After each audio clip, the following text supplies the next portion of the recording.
Welcome back to Studio Life, everybody. Today we're going to be looking at something from Wavesfactory. Been a while since we've looked at one of their plugins. We're going to be looking at the Re-Esser. Let's find out. Is it?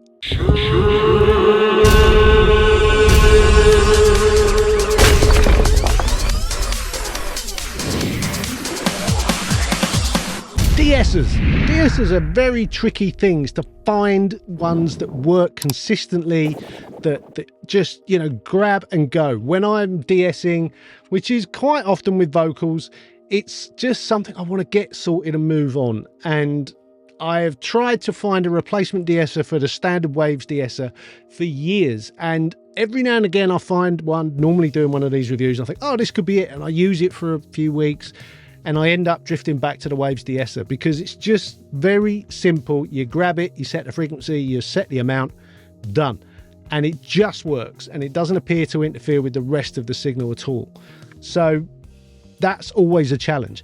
Re-Esser from Wavesfactory is another one contending for that position of, is it going to become everybody's go-to de-esser?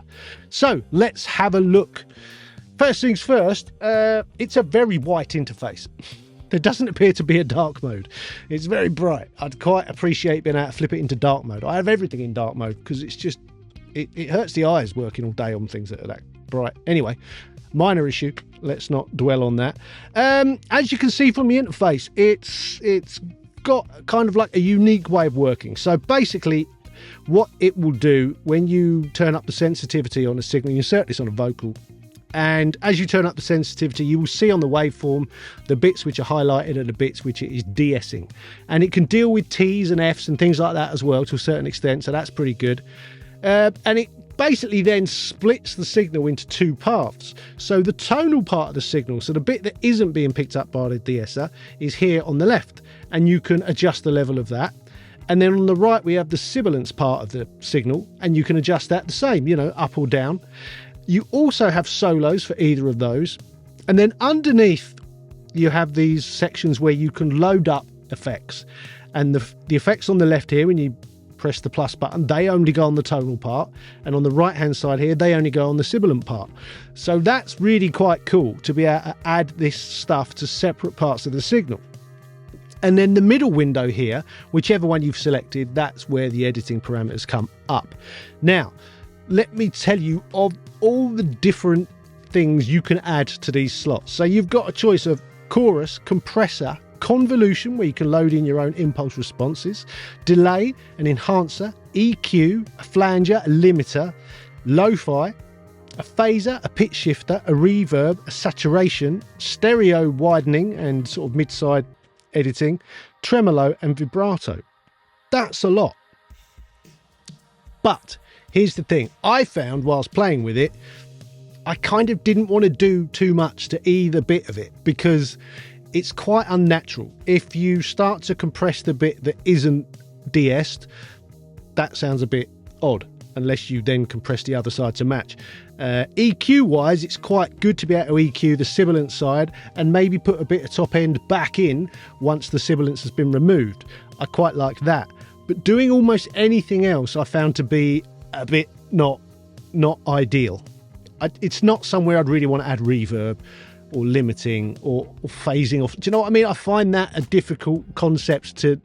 It's a nice idea, but in reality, I just never found a time where I thought, yeah, that's going to work. What it was good at is being a de-esser, and then you add whatever you want to add after that, as you normally would, sends and returns or inserting after this.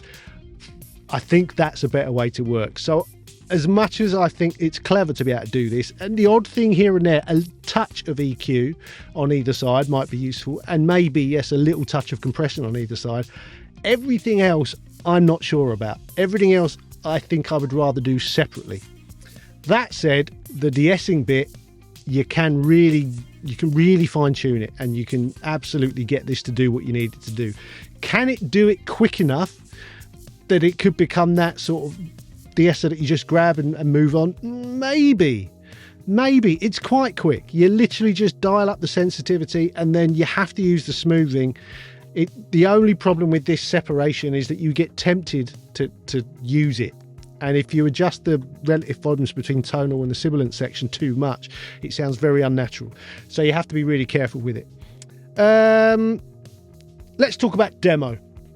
The demo situation is absolute chaos. You'll see at the end, it was driving me insane. So every 90 seconds, there is an audio watermark saying that this is the demo of Wavesfactory De-essor. That's really, really fucking annoying. And if that wasn't bad enough, every now and again, a little window comes up that says you're still using the demo and you have to click for that to go away. Just give us a 14-day demo. I just don't understand this stuff. It's ridiculous. It's not very hard to make a 14-day demo. So try and sort that out, because it drives me insane, kind of makes me not want to use it. There you go, being honest. Let's talk about price. The full price, £89. I think that's quite pricey. I get that it does a whole bunch of clever stuff.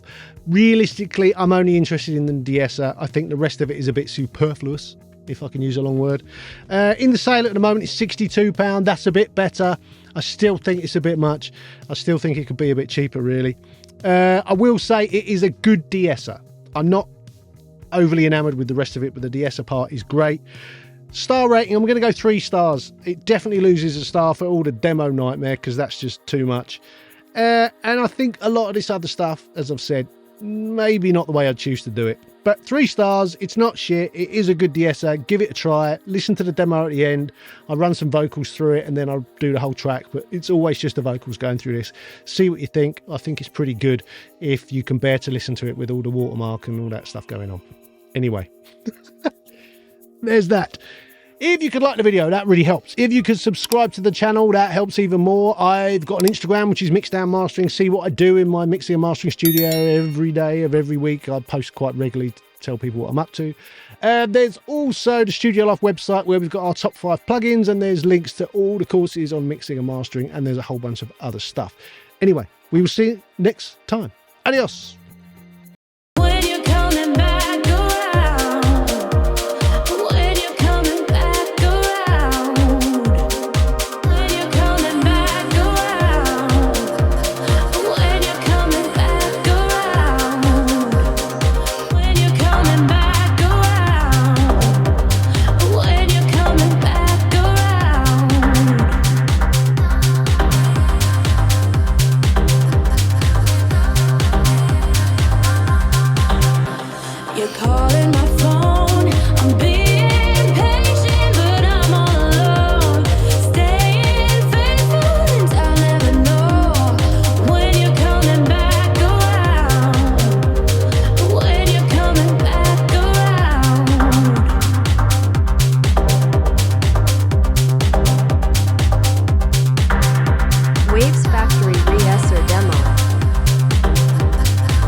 Any fears, worries you can let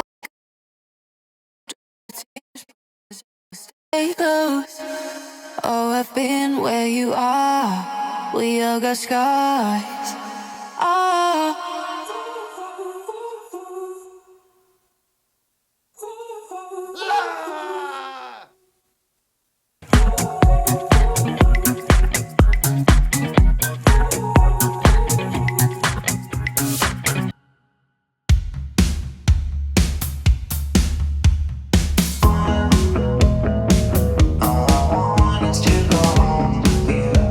Wavesfactory Re-Esser demo.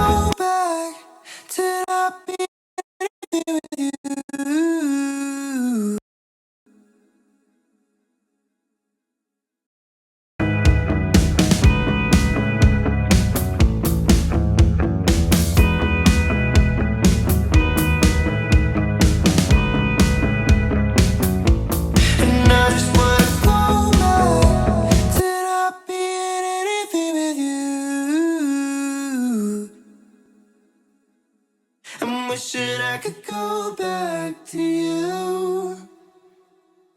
And I just wanna go back to not being anything with you.